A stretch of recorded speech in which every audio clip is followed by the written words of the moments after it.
lied about the drinking age in Maryland being 18 when he was an 18-year-old senior in high school. Tonight, Brett Kavanaugh has taken to the op-ed page of the Rupert Murdoch-owned Wall Street Journal to offer an explanation for his tone in last week's Judiciary Committee hearing, which was criticized today in unprecedented remarks by John Paul Stevens, one of America's 4 retired justices of the Supreme Court who are still with us. Justice Stevens's comments about Brett Kavanaugh's complete collapse of judicial temperament in that hearing might have been the final trigger that forced the White House strategists to deliver Brett Kavanaugh's op-ed piece to the Wall Street Journal tonight. Let's listen to what retired Justice Stevens said today in Florida about what he saw in the hearing room last week. And this came today when Justice Stevens was speaking. It came right after extended praise that he offered for Brett Kavanaugh's years as a federal appeals court judge. In fact, Justice Stevens was especially pleased that Brett Kavanaugh approvingly cited Justice Stevens's dissent in the Citizens United case in an opinion that Judge Kavanaugh wrote that Justice Stevens fully supports. So after describing his admiration for Judge Kavanaugh's work and saying he is a fine federal judge, those were his words, a fine federal judge, Justice Stevens then said this. But I think that his performance during the hearings caused me to change my mind. I think there's several commentators, Larry Tribe among them, who's a constitutional law professor at Harvard, have written pieces in which they suggest that he has he has demonstrated a potential bias involving enough potential litigants before the court that he would not be able to perform his full responsibilities. And I think there's merit in that criticism, and that the senators should really pay attention to it for the good of the court. It's not healthy to get a new justice that can only do a part-time job. John Paul Stevens was a lifetime Republican when he was appointed to the Supreme Court by Republican President Gerald Ford. Republican Senator Jeff Flake was also bothered by Brett Kavanaugh's histrionics at the hearing. I was very troubled by the tone of the remarks. And it went on, and the interaction with the members was sharp and partisan, and that concerns me. And I tell myself, you give a little leeway because of what he's been through. But on the other hand, we can't have this on the court. We simply can't. And tonight, Brett Kavanaugh is promising that we won't have this on the court. Writing in the Wall Street Journal, he is saying that the person we saw in the Judiciary Committee last week will not be the person we see on the court. Brett Kavanaugh wrote, "Going forward, you can count on me to be the same kind of judge and person I have been for my entire 28-year legal career, hardworking, even-keeled, open-minded, independent, and dedicated to the Constitution and the public good." Brett Kavanaugh's op-ed piece arrived at the end of a day in which North Dakota Democratic Senator Heidi Heitkamp announced that she was voting against Brett Kavanaugh for 2 reasons. First, she believes Christine Blasey Ford, and second, she believes that Brett Kavanaugh's tone and behavior in the hearing room last week demonstrated that he is not fit for the United States Supreme Court. We will have more about Senator Heitkamp's decision later in this hour.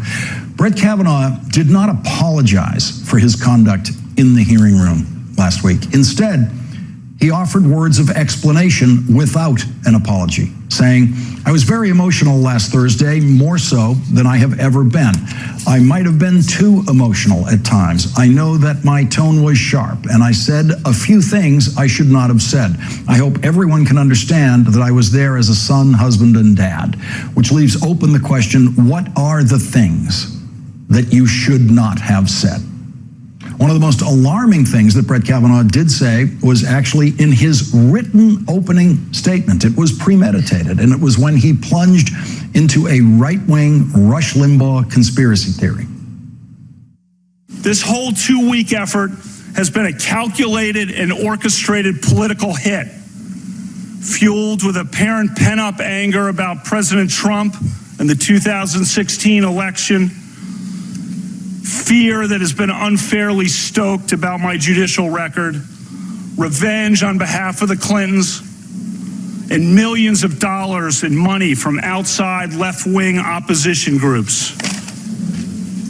This is a circus, and as we all know, in the United States political system of the early 2000s, what goes around comes around.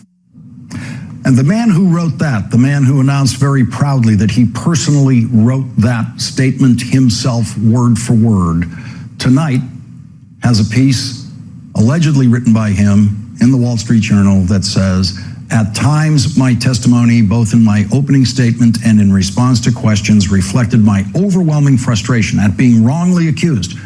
My statement and answers also reflected my deep distress at the unfairness of how this allegation has been handled." And so the Trump White House authorized a desperate last-minute explanation for the conduct that Justice Stevens today found disqualifying for the Supreme Court, a court that he served on for 34 years, conduct that Jeff Flake objected to. But because this is the Donald Trump White House, of course, there is no apology in the op-ed piece. Donald Trump would not allow an apology. And so, is this what Jeff Flake needs? Will this work for Republican Senators Susan Collins or Lisa Murkowski? A promise by Brett Kavanaugh of who he will be, as he put it, going forward. We're supposed to see that. She's highly educated. In the confirmation hearing, who this person will be going forward. That's what the hearing is for. Retired Justice John Paul Stevens, who is 98 years old, and is there's only two people in the history of the court who served longer on the court than John Paul Stevens. The gun control debate continues. John Paul Stevens has been able to see every televised Supreme Court confirmation hearing in history. Concentrated power. And he has seen enough of Brett Kavanaugh, a judge who he once admired. The gun control debate and after seeing Brett Kavanaugh in that hearing last week, Justice Stevens decided today to take his place in history as the first former Supreme Court justice to ever publicly oppose the confirmation of a nominated Supreme Court justice. And Justice Stevens said that he was offering his opinion today, And one of the things that for the good of the court. She's highly educated. Leading She's off our very, discussion now, Lisa very Graves, former chief counsel for nominations for the Democrats in the Senate Judiciary Committee and a former deputy assistant attorney general.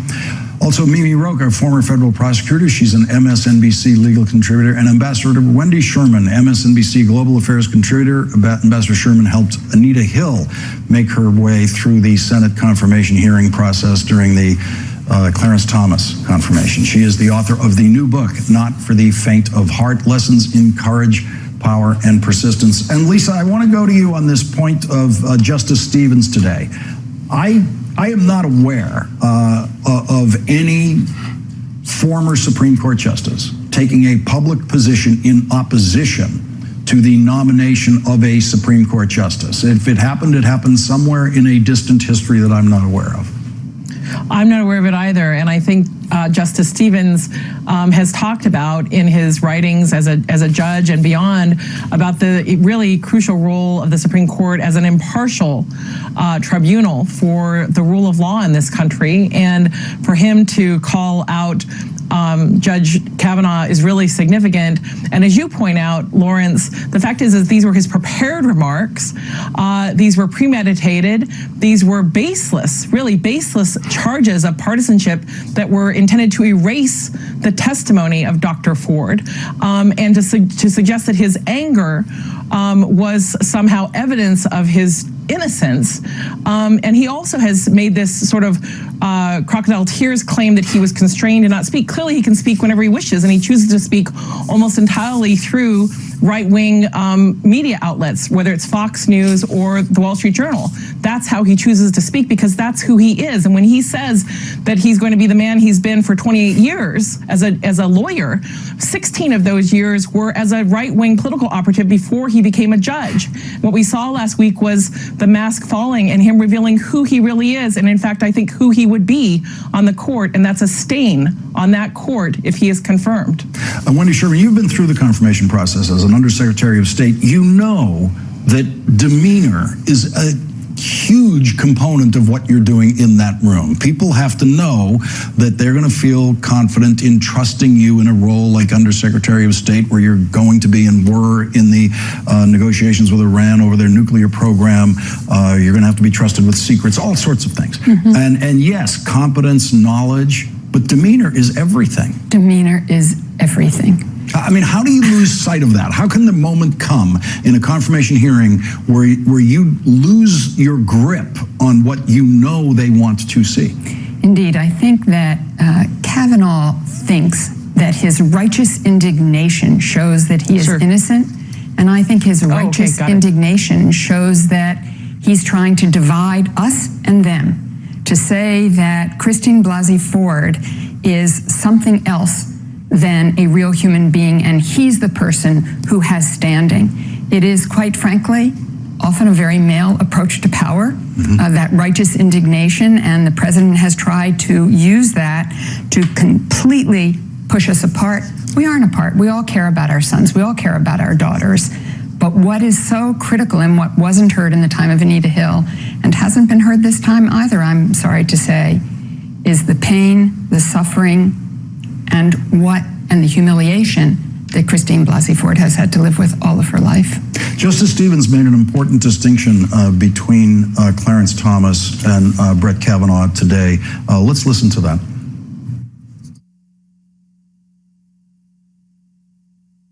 There's nothing that Clarence did in the hearings that disqualified him from sitting in cases after he came on the court. He's a very, very decent, likable person, and you cannot help but like Clarence Thomas, which I don't think necessarily would be true of this particular nominee. Mimi, we all remember Clarence Thomas in the hearing. We all knew that he was angry, and we also knew that he was containing his anger to some degree. And if he felt falsely accused, the anger, of course, is understandable. But what he never did do was raise any kind of political reference to anything that the Democrats were doing in that hearing. Right, and that's the difference that Justice Stevens is talking about, and he referenced, I think, Professor Tribe's article that he had written about why he believes Brett Kavanaugh, is sort of disqualified, cannot sit properly on the court now, and it's because he was so partisan that there are so many cases that will be before him that have as their parties in the case a political nature or political affiliation. How could anyone who is not affiliated now with a conservative bent or a Republican, the Republican Party, think that they're going to get a fair shot in front of him? And the very definition of a judge, of justice, is people actually having a fair shot and actually believing that, right? We need people to have faith in our judicial institutions, and the only way to do that is if people think that the judge is going to be objective and look at the facts and not rule from emotion. And that's what Brett Kavanaugh showed himself really incapable of doing. He's all emotion,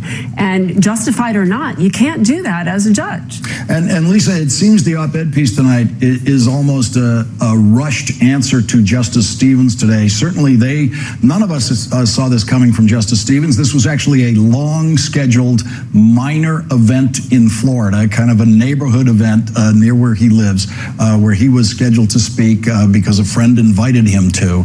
But the person interviewing him said it felt very deliberate that Justice Stevens wanted, right off the bat in that interview, which I watched in its entirety, wanted to get out there and make this statement. And it seems the White House realized there's got to be a response to this.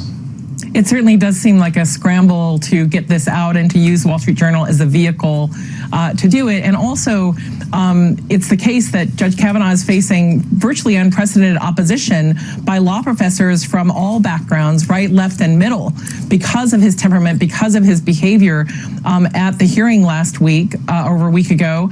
And I think that what you see now is a nominee who has, in essence, besmirched himself through his actions. And that's even setting aside the record of him lying under oath in his previous hearings about other serious matters. And so by any objective measure, this nomination would be in serious trouble.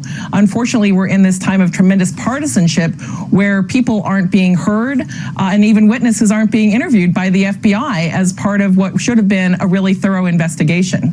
And Wendy, Heidi Heitkamp today, Senator Heitkamp, actually cited Brett Kavanaugh's performance and conduct in the hearing as part of her reason. It's a two-part reason. One is she believes Dr. Ford, but she said Dr. Ford's credibility was actually, in her view, enhanced by Brett Kavanaugh's conduct. So it's actually a joined element. And as the White House lost a very important vote today that included Brett Kavanaugh's conduct as part of the reason, this must be why they've decided we really do have to respond to it. Yeah, it's really quite extraordinary. The Wall Street Journal article, this being raised by other opinion leaders, McConnell coming out as hard as he possibly can in support of Kavanaugh, really trying to say this is a fait accompli. But you know, Lawrence, the very fact they did this Wall Street Journal article means they're nervous, that they're not sure they've got the votes. So we'll see what tomorrow brings. Lisa Graves, Mimi Rocah, Wendy Sherman, thank you for starting our discussion tonight. Today's Profile in Courage in the United States Senate. That's coming up. A look at Senator Heidi Heitkamp's decision to cast a vote against Brett Kavanaugh, which could end her Senate career. Fancy that vote is. And we'll take a closer look at the FBI investigation that wasn't really an investigation. It was literally the least the FBI could do. We don't know tonight what's in the 46 new pages that the FBI gave to the United States Senate today after its reopened background investigation of Brett Kavanaugh, but we do know that the FBI did not make a serious attempt to investigate the reported attempted rape described by Dr. Christine Blasey Ford, because the FBI interviewed only 9 people, and we only know who 6 of those people actually are. But most importantly, we do know that the FBI did not interview Dr. Ford or Brett Kavanaugh, the 2 most important witnesses in that investigation. No Republican senator has expressed any dissatisfaction yet with the FBI investigation. Many Democrats have objected to it.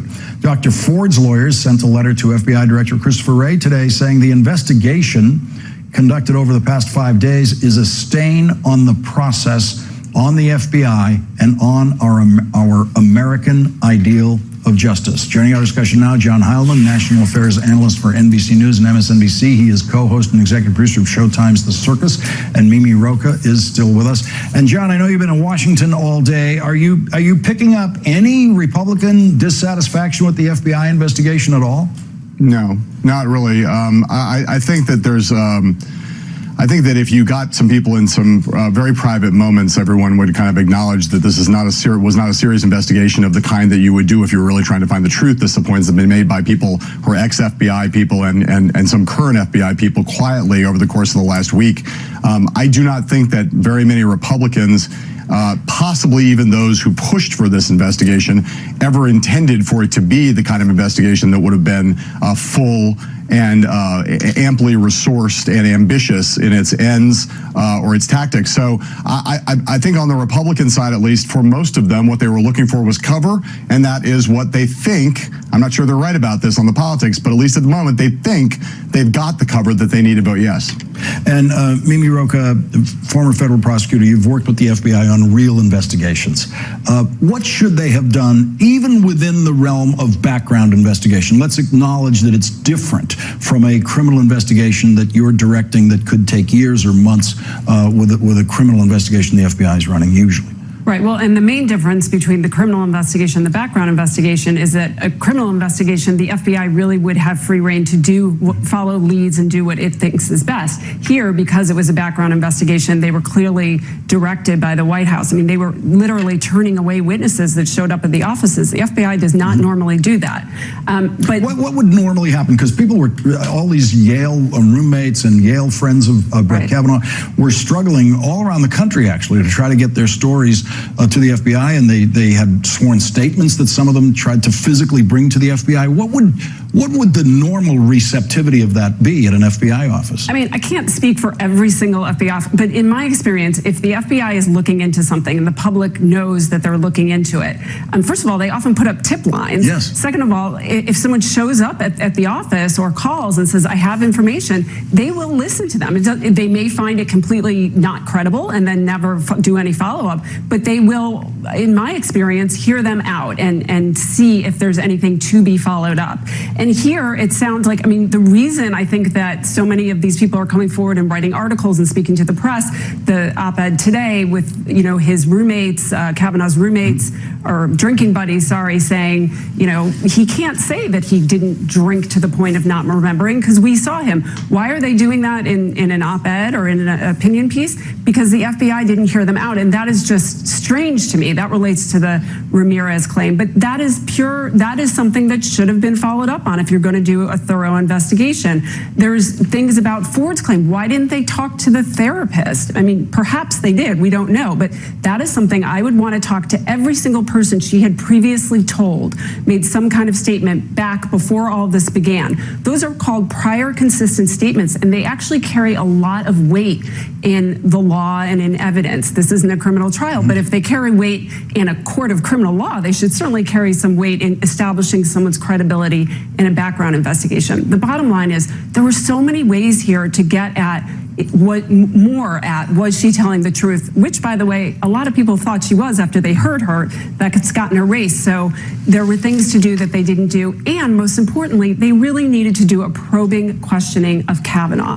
He has not had that. That hearing was not a questioning. It was essentially him giving a written statement, but orally. I didn't do it. I never did it. That's it. He was not pressed on it. He was not tested with facts about the drinking, which is relevant to the central issue of, because if he admits that he drank too much, he can't say for certain that he didn't commit this assault. So it's all tied together.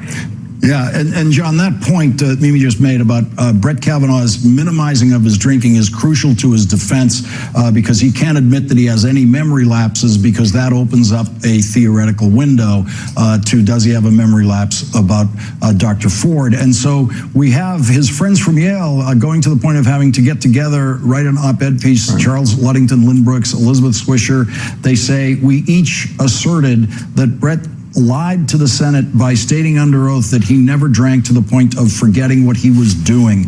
They all drank with him in college. They all saw him get to that point and beyond. Yes, and look, I mean, I think one of the things that's interesting about this week, Lawrence, is that given the number of people have now come forward, the number of people who are publicly taking to forums like the ones you just described and others, television, magazine reporters, newspaper reporters, other people, to try to get their stories out, is that it does point to one of the calculations that Mitch McConnell and his friends on the Republican side of the Senate have made that I think may be an error, which is that they believe, and they have a lot of reasons to believe this over time, that getting Judge Kavanaugh onto the court will bring this all to an end. In the end, that all that matters is winning. If they get to 50 and then get Mike Pence and get him on the court, that this will all go away. I think as a political matter, that may not be true. And that what may happen over the course of the weeks ahead, putting aside even the longer term questions about is Judge Kavanaugh potentially impeached by a Democratic House if Democrats take back the House, which could happen just in the period of time between now and the midterms. This story, I don't think, goes away. We may continue to hear from these people, from more of these people, and have more newspaper articles, more magazine articles, more news and more television segments done on it. So the political damage could continue well beyond, even if they successfully do get him on the court on Saturday. But I will say lastly that one of the things that Mitch McConnell has proceeded on forever, one of the basic political truths of Mitch McConnell's life is that he never pays a political price for process violations. And so this FBI investigation, the way in which this whole thing has been handled, that is an internalized belief of his. So we'll see whether that turns out to be true, but he has a lot of history behind him that tells him that do whatever you need to do in terms of process, take all those complaints and get the W on the board. I want to just close this segment by giving the last word on Brett Kavanaugh's drinking to his Yale roommate, James Roach. Let's listen to what he had to say. It surprised me a lot to hear him say that he never blacked out, because I would be in the room and he would come down and he was slurring and he was yelling and making loud noises and very drunk. John Heilman, Mimi Roker, thank you for joining our discussion. We're going to take a quick break here. Judge Kavanaugh has opened a new gulf between Republicans and the truth. You thought it couldn't get any bigger.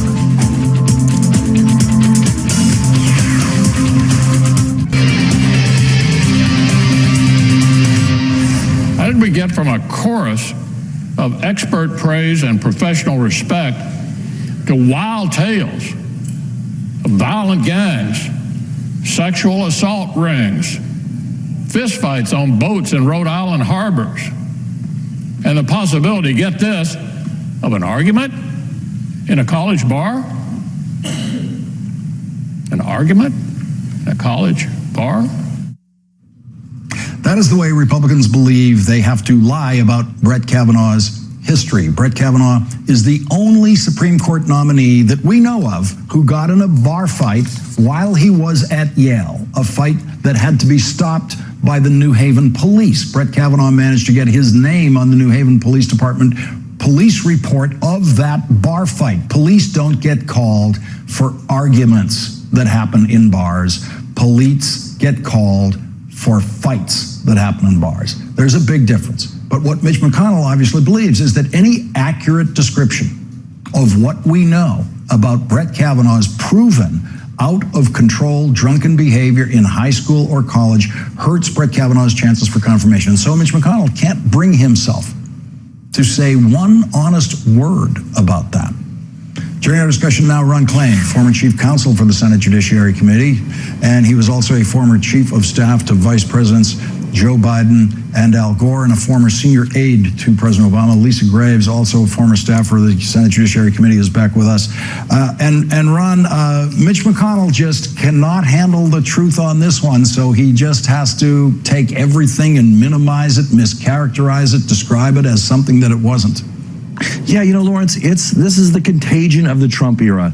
The president lies, and then it makes other Republicans lie. The president's lies led to Judge Kavanaugh's toxic performance before the Judiciary Committee last week, where he was really trying to appeal to Trump not to pull his nomination.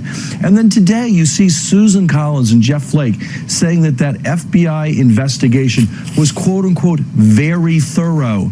Well, it was a lot of things, but there's really no human being who believes it was very thorough. We just got a contagion of lying spreading through the Republican Party, launched by Donald Trump, and others are just following along in his example. Lisa Graves, I'm wondering, since Jeff Flake was the one who stopped the train and really forced this investigation, I'm wondering if Jeff Flake sees this investigation as an insult to him, because this really is Mitch McConnell making sure that the investigation was literally the least that the FBI could do. It's hard for me to imagine that a senator who had a serious demand would accept a result like this in response to his demand. Well, it really makes you wonder, because last week I and others were applauding him for saying we needed to have this follow-up investigation, and yet his remarks today indicate that he found this investigation to be thorough, even though it plainly is not. I would be surprised that if Jeff Flake is willing to go along with approving Brett Kavanaugh and letting there be basically an asterisk of illegitimacy for every single decision that Judge Kavanaugh makes if he's confirmed to the U.S. Supreme Court. That's the opposite of what Jeff Flake has said he stands for and what he's looking for in terms of this country healing and of this court being legitimate. And Ron, the Wall Street Journal op-ed tonight under Brett Kavanaugh's name is going straight at the temperament issue. That's what the whole op-ed is about. There's a lot of blather in there that's irrelevant, but it all comes down to those lines that about this, saying this is who I'm going to be from this point forward. And that is aimed at Jeff Flake, who's one of the Republicans who voiced a real problem with the behavior that he saw from Brett Kavanaugh in the hearing room last week. Well, that's right, Lawrence. But I think, as your guest said earlier tonight, the problem isn't that appearance before the Judiciary Committee was not who Brett Kavanaugh was. The problem was that it's exactly who Brett Kavanaugh is. And he let his partisanship show. I don't mind him being angry. I understand why he was upset by the circumstance he was in. But on a premeditated statement, he attacked the Democrats, he attacked left-wing groups, he attacked the Clintons. There's just no way that people can get fair justice for the Supreme Court if Brett Kavanaugh is the swing vote on that court. We just saw in Brett Kavanaugh's Yale roommate on video, on television, saying that, yes, of course, there were times when he was blacked out drunk. Let's go back to the hearing room to see the way Brett Kavanaugh handled that question and his demeanor in the face of that question. So you're saying there's never been a case where you drank so much that you didn't remember what happened the night before or part of what happened? You're asking about, blackout. I don't know. Have you? Could you answer the question, Judge? That's not happened. Is that your answer? Yeah, and I'm curious if you have. I have no drinking problem, Judge. Yeah. Lisa, it's hard to think of a worse answer. I don't think you could actually script a worse answer for him, and I think that's precisely why he's doing this late mea culpa, even though it's not a real apology. If he was really sorry, he would have apologized last Friday or Saturday or Sunday or any day this week. He's only doing it now on the brink of this vote because there's been so much justified criticism at his plain partisanship and his lack of temperament. And Ron, we all noticed that when he came back from a break, he did apologize to Senator Klobuchar for that particular exchange. And so he was advised that he dug himself such a deep hole in that particular exchange that it needed to be fixed as best it could be actually in the hearing room that day. That's right. I mean, that is the difference, right? We all say things we regret, and in that case, Judge Kavanaugh apologized. What he said at the confirmation hearing, his opening statement, wasn't something he regretted. It's something he did on purpose to rally Republican voters, to rally Donald Trump. And now on the eve of the vote, he may need an extra vote or two. He's willing to write a Wall Street Journal op-ed to get that vote back. That's not an apology. That's not fixing some mistake he made. That's trying to have it both ways on both being a partisan in the hearing and then just trying to get over that line at the finish line. Ron Klain and Lisa Graves, who have more experience with Senate confirmation hearings of Supreme Court justices than any two people we could gather here. Thank you both very much for joining us tonight. Really appreciate it. Thanks, Lawrence. Thank you. And coming up, one of those rare moments in the United States Senate today, a profile in courage.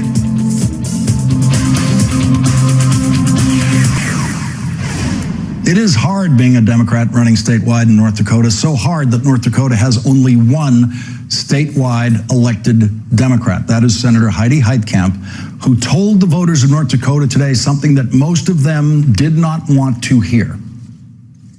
I will be voting no on Judge Kavanaugh.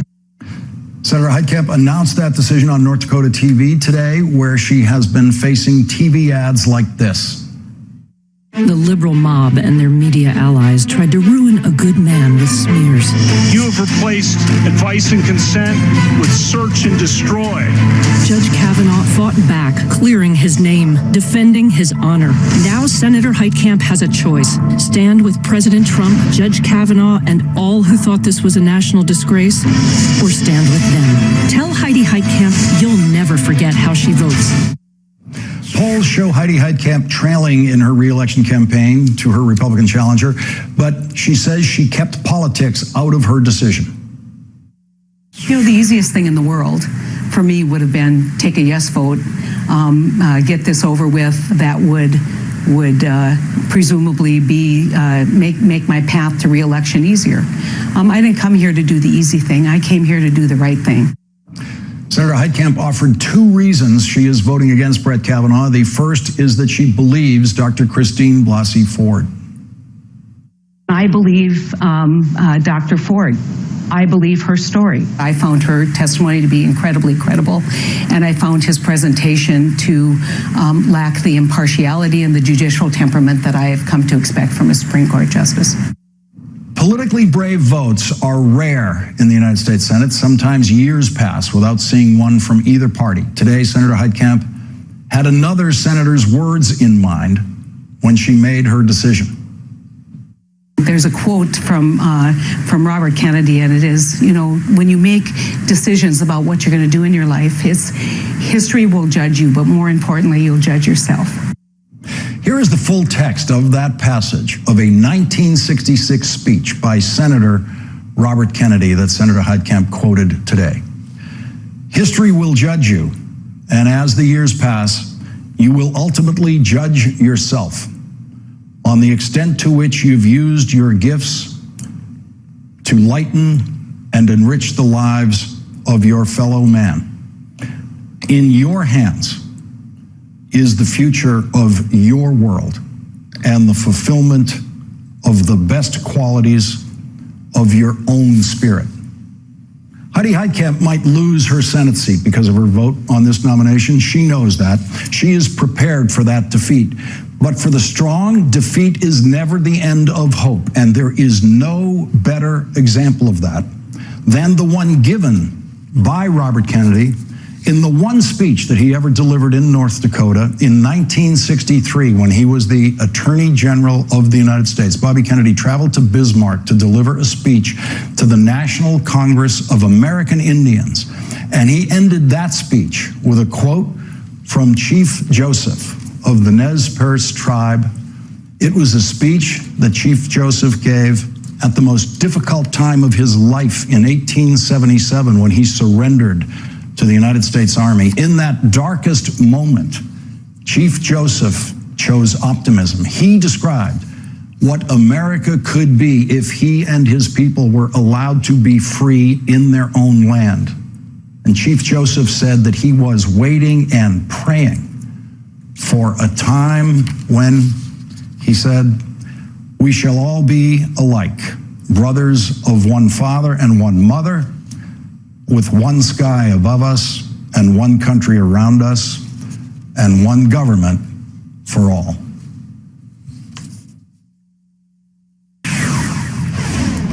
In my experience, for most politicians, this is a trick question.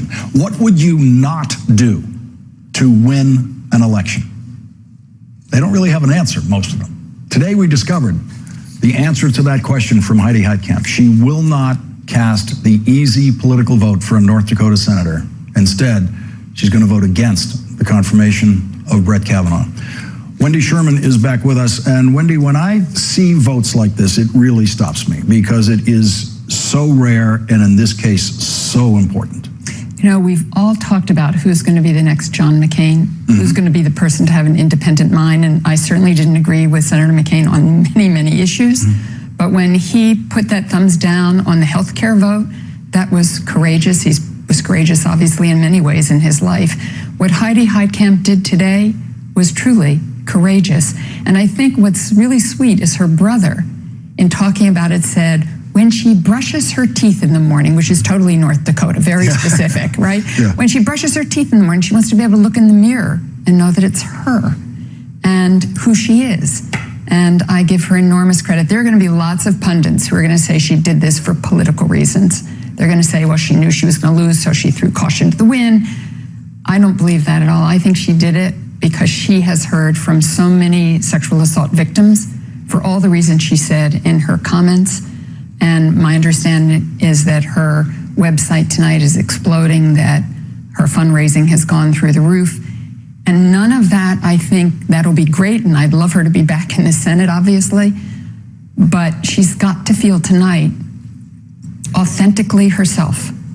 And you can't be more powerful than that. And the backroom truth that the public doesn't really know about this is that within the party, the Democratic leader of the Senate, or Republican leader of the Senate for that matter, always wants the senator to cast the vote that will get her reelected. The most important thing is having that Democratic seat. That's more important to the Democratic leader of the Senate than the outcome of any particular vote, including this one. And so they definitely are free on these votes. They can go in whatever direction they want. Yeah, it totally matters to the leader what people are going to do. What I think is so tragic about this whole thing, besides the personal cost to Dr. Blasey Ford and to all the victims out there, and I feel for Brett Kavanaugh's kids and his wife. This is tough going. This is tough going. But what really matters here is where we're headed and who we are and what we're about. The quote that you used from the chief, we're all part of one country. We're a part of one family. This is what I think Heidi Heitkamp had in mind tonight.